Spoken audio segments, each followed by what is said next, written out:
Tranq dope.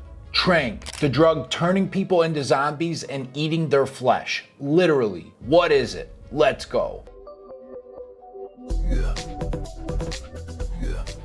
A new, well, not so new substance, been around for a couple years now, really hitting the streets. New to a lot of people, substance causing terrifying damage on the street. Tranq dope. You may have heard of it, you may not. Xylazine is the other name that you may have heard of, you may not. What is it and why is it so freaking terrifying? Before I get into it, check out Soberdogs Patreon if you want to help support us, and share and like and follow and send a super thanks if you want on YouTube. They demonetize all my videos. I'm not going to stop speaking the truth because they don't like what I say. So we're not going to water it down. The point is to get the truth about addiction and recovery and prison and everything in between out to you guys. I'm going to keep talking about everything. Appreciate everything. Yeah. Thank you. Tranq dope is literally causing a mini epidemic within the epidemic. This stuff is wild. So what is Tranq? What is Tranq dope? Tranq, or more accurately Tranq dope, is a combination of a couple substances. Typically the most common is fentanyl and xylazine. Sometimes it's heroin and xylazine, sometimes it's heroin, fentanyl, and xylazine,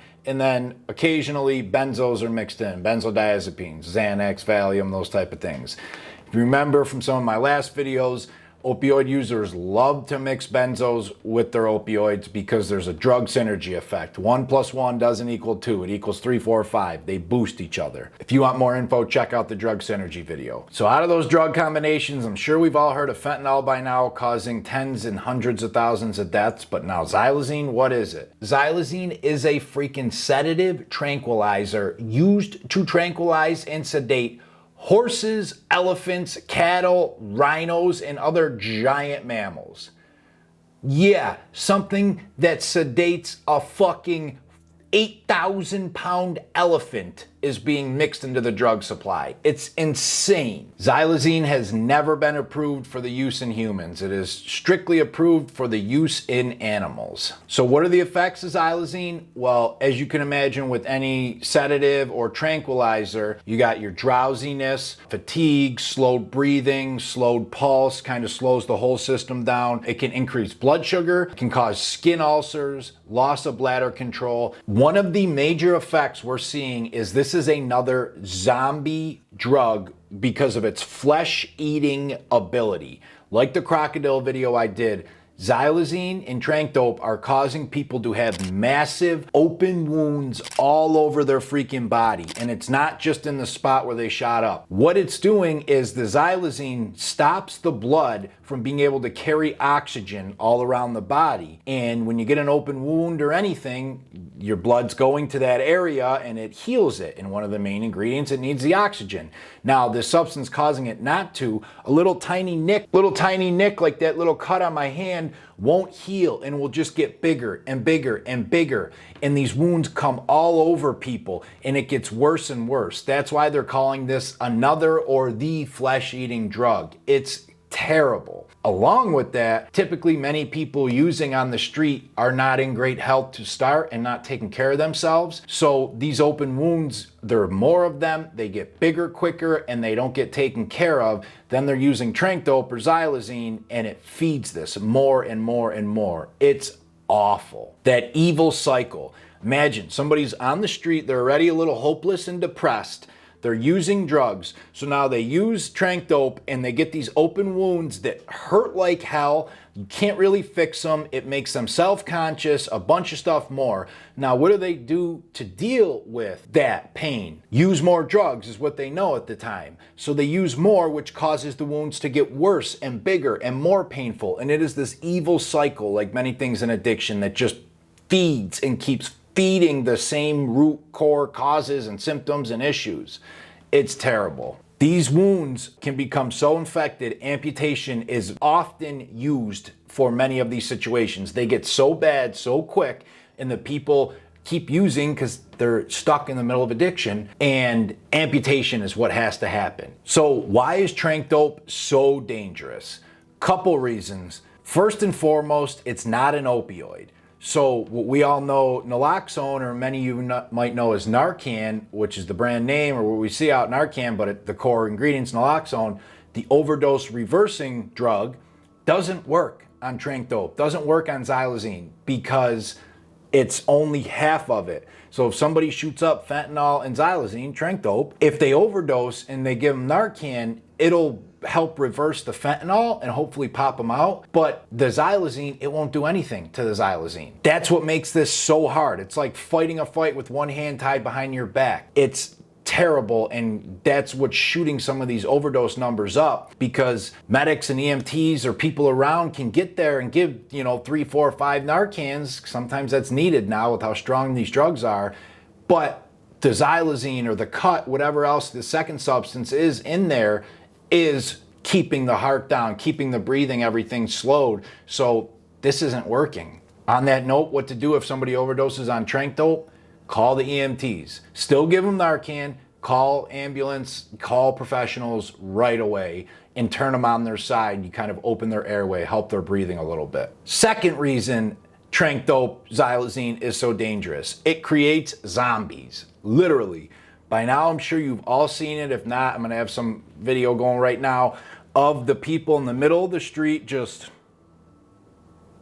or completely slumped over, whole body in the middle of the street, just halfway, just slumped in a complete dead stop, and they'll stay there hours. So what that's doing is, in the middle of cities like Philly, you have dozens, if not hundreds of people, like zombified state in the middle of streets, in the middle of traffic. And this is very dangerous, because not only is it dangerous for them and get hit by a car, they're usually like slumped their whole body, so they could fall, nail their head, anything. Also, it makes them a prime target, that they get robbed, people can get, I can't say the word on here, RPE. Terrible things are happening to people. It puts them in a very, very vulnerable state when they're using Tranq dope. And it increases, like that drug synergy, it's making the opioid stronger, and it just can make their high way too much and shut everything down. So let's hit some stats real quick here, because this stuff is insane and staggering. Between 2015 and 2020, overdose deaths involving xylazine increased by a whopping 1,127%. That's nuts. Cities like Philly are ground zero for this. Xylazine really hit hard there to start. Now it's spread it everywhere. It's all over the country. I literally just got this Protect Yourself Against Xylazine pamphlet at a place I go for recovery meetings, AA meetings and stuff.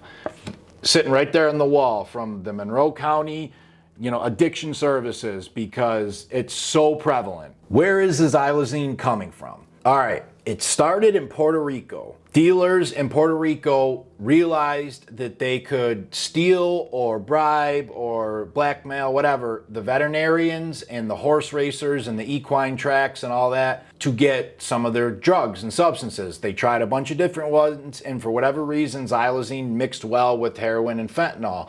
So they started giving that out in the street, and it really hit hard. Cartels, other groups started spreading to the US. They started doing it too. Then Puerto Rico cracked down a little bit. Wasn't so easy to get xylazine. Same in the US. It's not approved for humans, but it's still not technically a controlled substance, even though Congress people and states are catching on. So they order it from China. They order the precursors or the chemical itself from China. Cartels and all these groups do, and mix it in with the dope. So let's put this into perspective quick. Fentanyl, driving the opioid epidemic, is causing, opioids in general, but drugs, over 100,000 deaths a year. That's like a small city being wiped out every year. Now you add xylazine, Tranq dope into the mix, you got a mini epidemic on top of an epidemic. It's crazy. So what can be done about it? Unfortunately, with xylazine, Tranq dope, not a ton. We don't have a drug to reverse it yet, so awareness is key. Share videos like this, spread it out, pamphlets like this to let people know. If you're with somebody who overdoses on Tranq dope or xylazine or basically anything, call the EMT. Pretty much every state now has Good Samaritan laws. You won't get arrested for the drugs on your table or whatever. Call EMTs, get professionals there as soon as possible, get them to the hospital. That's about all we could do. Awareness, in my opinion, stop it from coming into the country so much. We have too much of it coming across the border. I know that's not the answer to the problem, but it's a little piece of it. Anyway, Tranq dope, xylazine, insane. Don't do it. And if you're already hooked on it, please get help. K-Ruggs the Soberdog, and I'm out. See ya. Me and Danny boy here would really appreciate it if you check us out on social media and share the videos. Hit that subscribe button. Yeah. Say hi to everyone. Well, he said a little something. You good boy?